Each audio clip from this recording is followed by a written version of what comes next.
Bonjour mes amis, comment allez-vous? Aujourd'hui nous allons apprendre des bases d'entendre un mot.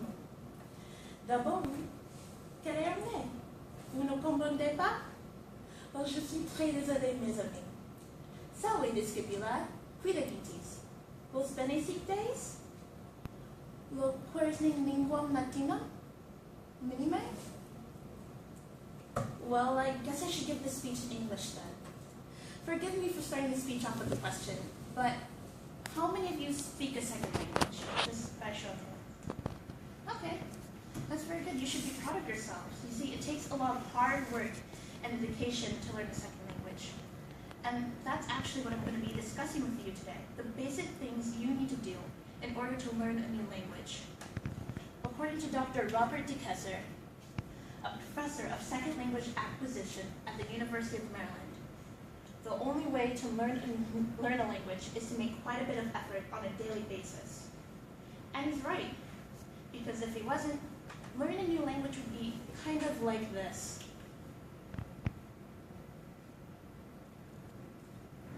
Road trip, buddy. Let's put some music on.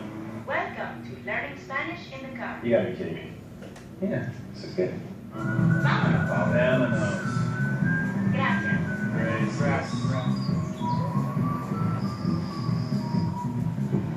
Tres horas en el carro sin parar y no traes música. Mira, entra y cómprame unas papitas. Get up to 795 miles per tank in the all-new Volkswagen Passat TDI Clean Diesel.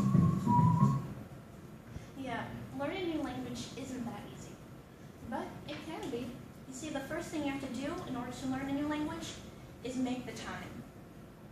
In order to be successful in anything in life, you have to make the time to practice that thing. For example, say you want to be a doctor. Well, in order to be a doctor, you have to study medicine. And you can't study medicine if you don't make the time for it. You have to set aside time to read your textbook, study DNA, things like that. If you didn't make time to practice being a doctor, you'd be a really bad doctor. Or say you want to be a good student. You can't just want an A. You have to work for it too. You have to set aside time to do your homework, read your material, listen in class. Yeah, things like that.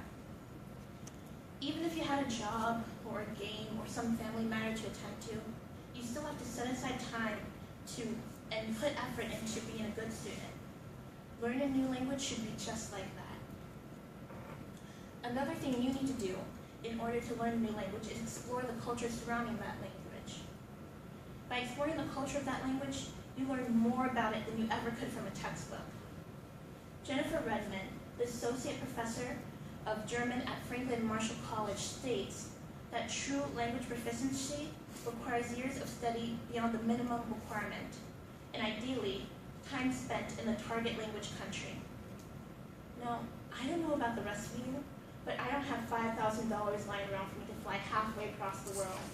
But that's okay. There are simple alternatives to traveling in order to learn a new language. And one of those would be speaking with people who are already immersed in that culture. By speaking to those people, you perfect your enunciation, build your confidence in speaking that language, and you can even learn some slang. And another alternative, and one of my personal favorites, would be treating your taste buds to the cuisine of another culture. For example, a croque monsieur, a popular French sandwich, is the same thing as a ham and cheese sandwich. By treating yourself to the cuisine of another culture, you can learn a little bit of the language in the process. Now, when treating yourself to the cuisine of another culture, you have to be smart and safe about it. When I was in the 7th grade, our language teacher decided to bring all of us, the entire grade, down to Washington, D.C. for a cultural lunch. The French students went to a French restaurant, and the Spanish students went to a Spanish restaurant. The Spanish teachers, however, forgot to do their homework on the restaurant they chose, and brought all those wonderful little 12-year-olds to a strip club. You don't want to put yourself in that situation. Lastly, you must learn to get all the words right. There are going to be those days when you you can't pronounce a word, or you completely blank out on a verb, or you forget if the word car is masculine or feminine, it's all right. The worst thing you can do is give up because you're afraid. Richard Simcott, a polyglot who has worked in over 14 languages at the British Foreign Service, states that you have to laugh, because if you don't laugh, you'll cry. Just keep practicing. And you really do have to laugh, because there are going to be those days when you sound just like this guy. Sorry. I would like to buy a hamburger. I would like to buy a hamburger. I would like to buy a hamburger. I would like to buy a hamburger. No. Let's break it down. I would Weird. Weird. Would like